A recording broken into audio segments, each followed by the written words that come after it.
Hello class 12 chapter 3 new chapter है ये current electricity. अब यहाँ पर टॉपिक क्या है? Derivation of Ohm's law on the basis of trip velocity. अब यहाँ पर ओम्स लॉ डेराइव करना है किसके हेल्प से? ट्रिप वेलोसिटी के हेल्प से। ठीक है, अब ध्यान से समझिएगा। यहाँ पर सबसे पहले, और ये पढ़ने से पहले एक बार सुन लीजिए, ये बहुत मोस्ट इंपॉर्टेंट क्वेश्चन है। ये क्वेश्चन बहुत आते हैं डेराइव करने के लिए, ठीक है, पेपर में। इस चैप्टर का मोस्ट इंपॉर्टेंट टॉपिक है ये। अब ध्यान से समझिएगा, ये क्या है?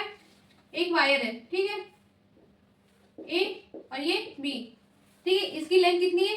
स्मॉल एल, ठीक। अब इसमें इस वायर में करंट फ्लो हो रहा है, तो इसका नाम क्या है? आई, ठीक। यहाँ तक आपने समझ लिया। अब इसके बाद देखिएगा लैंग्वेज कॉन्सेप्ट सब ध्यान से समझिएगा, ठीक है। Let I be the flowing current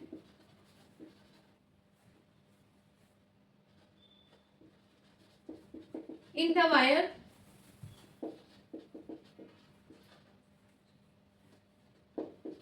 A be the cross sectional area of a wire and VD be the trip velocity। ठीक है, अब यहाँ पर आपको समझ में आ रहा होगा आई क्या है? Flowing current in the wire, A B the cross sectional area of a wire, V D क्या है? Drift velocity. ठीक है, अब इसमें आपको समझ में आ रहा होगा, यहाँ पर एक फॉर्मूला बनता है, therefore I equal to N E A V D, ये फॉर्मूला है, ठीक है। अब ये फॉर्मूला कैसा है ये हम पढ़ाएंगे, अभी के लिए फिलहाल इतना समझिए ये क्या होता है, फॉर्मूला है, ठीक है, इतना याद रखिएगा। अब इसके बाद इसको हमने मान ली फर्स्ट इक्वेशन। अब इसके बाद आपने पिछले चैप्टर में पढ़ा होगा कैपेसिटर वाले में, क्या दो पैरेलल प्लेट्स होते हैं और उसमें डिस्टेंस दिए होते हैं और पोटेंशियल डिफरेंस, तो वहां पर इलेक्ट्रिक फील्ड का फॉर्मूला आपने पढ़ा होगा, क्या होता है? ध्यान समझिएगा। Now V equal to electric field into D होता है ना। अब यहाँ पर डिस्टेंस क्या है? स्मॉल एल है, यहाँ पर हमने क्या कर दिया? डी की जगह स्मॉल एल, ठीक है। अब यहाँ से हम इलेक्ट्रिक फील्ड निकालेंगे तो क्या आएगा? V अपॉन एल, ठीक है। ये आ गया हमारा फॉर्मूला, इसको हमने मान लिया सेकेंड इक्वेशन, ठीक है। ये सब क्यों करें? ये आगे फॉर्मूला में अप्लाई होगा इसलिए, ठीक है, इतना समझिए। अब इसके बाद आपको कुछ याद दिला रही मैं, therefore the intensity of electric field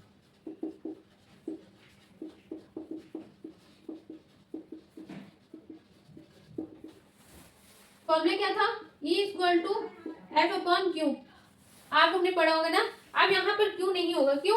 क्योंकि ये जो वायर है इसमें क्या है? इलेक्ट्रॉन है, तो यहाँ पर चार्ज की वैल्यू क्या है? इलेक्ट्रॉन है, तो यहाँ पर क्यू की वैल्यू क्या होगी? यहाँ पर हम लिख के देंगे क्यू की वैल्यू क्या है? स्मॉल ई है, ठीक है, तो यहाँ पर स्मॉल ई वैल्यू पुट कर देंगे, ठीक। अब इसके बाद यहाँ से हम क्या निकालेंगे? एफ निकालेंगे, तो क्या आएगा? F equal to small E capital E, ठीक,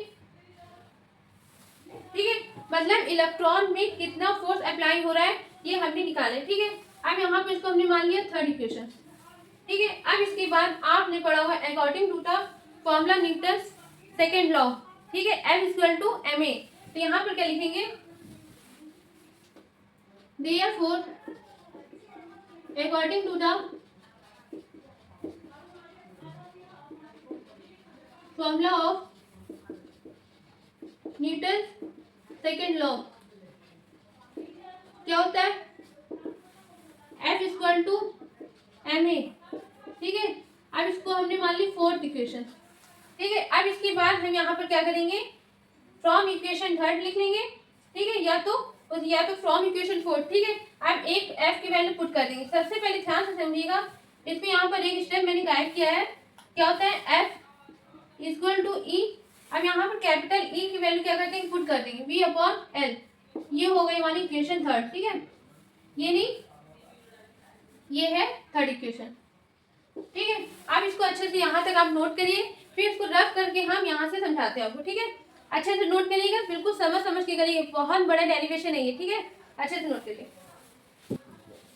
अब देखिए आपने यहाँ तक नोट कर लिया होगा। अब इसके बाद ध्यान से समझिएगा, फ्रॉम इक्वेशन क्या लिखेंगे, from equation third we can, ठीक है, ये है इक्वेशन थर्ड थी। अब एफ की वैल्यू क्या कर देंगे, पुट कर देंगे M A equal to small E V upon N, ठीक है। अब यहाँ से ए की वैल्यू निकाल लेंगे एक्सेलरेशन की, कितनी आएगी, E V upon M N, इसको हमने मान ली फिफ्थ इक्वेशन, ठीक है। अब इसको अच्छे से नोट करिए, ये ग्राफ करके फिर हम समझाते हैं।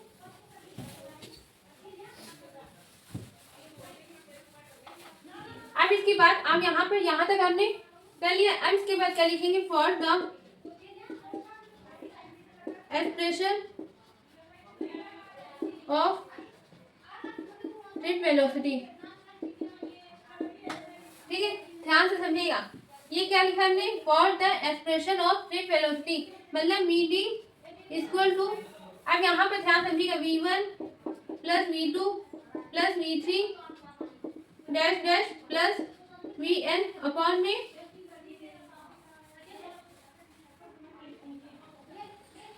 n।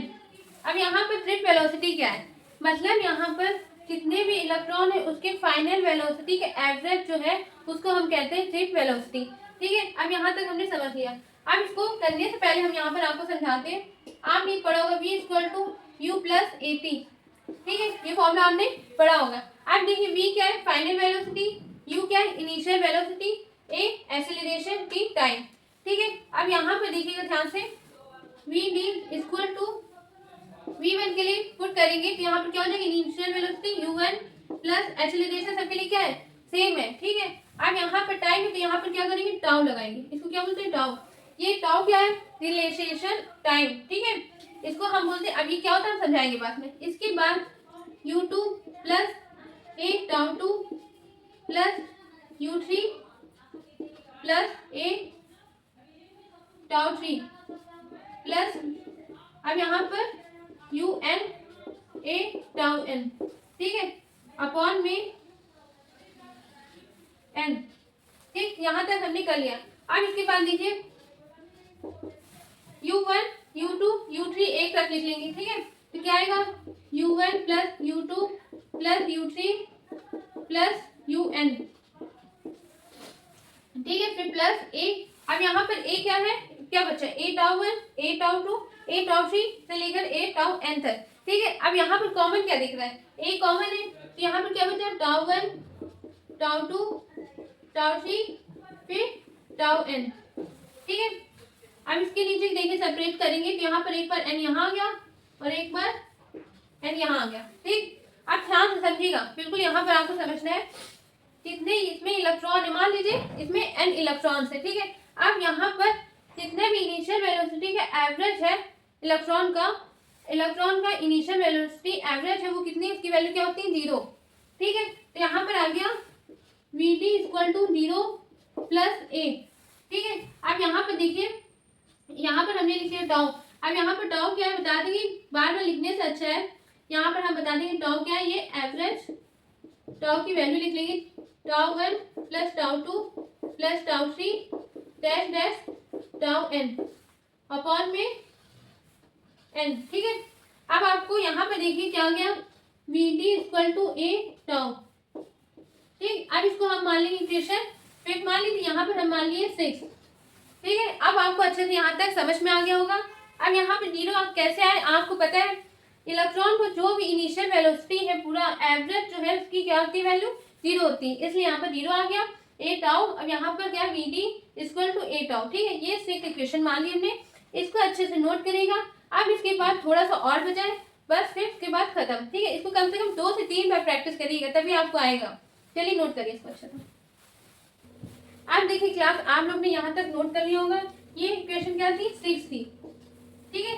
अब यहाँ पर देखिए क्या लिखेंगे, फ्रॉम इक्वेशन 6 में क्या करेंगे, यहाँ पर ए की वैल्यू क्या करते हैं, पुट कर देंगे। तो चलिए ये हमने ए की वैल्यू इसलिए लिखते ताकि आप लोग समझ में आ जाए। V D equal to A की वैल्यू क्या है, E V upon M N tau, ठीक है। अब यहाँ पर इसको मान लेंगे इक्वेशन 7 और कैसे आए, फ्रॉम इक्वेशन 5, ठीक है। अब इसको इरेज कर रहे हैं, अच्छे से समझिएगा। यहाँ तक आपको आ गया। अब इसके बाद आपको याद आ रहा होगा मैंने फॉर्मूला लिखाया था I equal to NEAVD,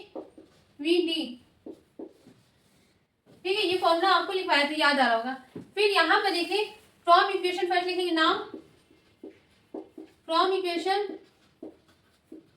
first we can, ठीक। अब यहाँ पर I इक्वल टू NEAVD की वैल्यू पुट कर देंगे, EV ml टाउ, ठीक है।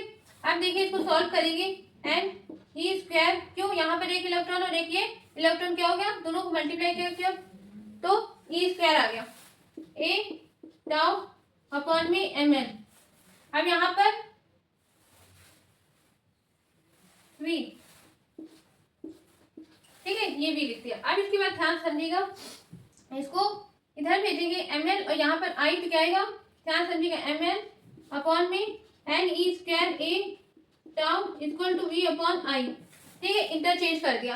अब ध्यान से समझिएगा, here M L N E A N tau are all constant, ठीक है, कैसे हम बता रहे हैं, ध्यान से समझिएगा। एन क्या है, mass of electron, N length of wire, N number of electron, E क्या है, इलेक्ट्रॉन, इसकी वैल्यू क्या होती है 1.6 इंटू 10 की पावर -19, ए के cross sectional area, tau deletion time. अब यहाँ पर ये सब क्या है, कांस्टेंट है, तो जब कांस्टेंट है यहाँ पर क्या लिख लिया, R equal to V upon I, ठीक है, यहाँ पर हमने कांस्टेंट क्या ले लिया, आर ले लिया। अब देखिए इसको क्या बोलेंगे, this is a Ohm's law, ठीक है। अब यहाँ पर लिख सकते हैं भैया आर की वैल्यू क्या है, एम एल अपॉन में N E square A tau, ठीक है, ये आर की वैल्यू है, ठीक। आप हमको यही तो निकालना था, ओम्स लॉ डराइव करना था। देखिए R equal to V upon I, आप इसको ऐसे भी लिख सकते हैं, और V equal to I R, ठीक है। अच्छे से इसको कम से कम प्रैक्टिस करिएगा 2 से 3 बार, तभी आपको आ पाएगा। आप हम मिलते हैं नेक्स्ट वीडियो में नेक्स्ट टॉपिक के साथ। Thank you.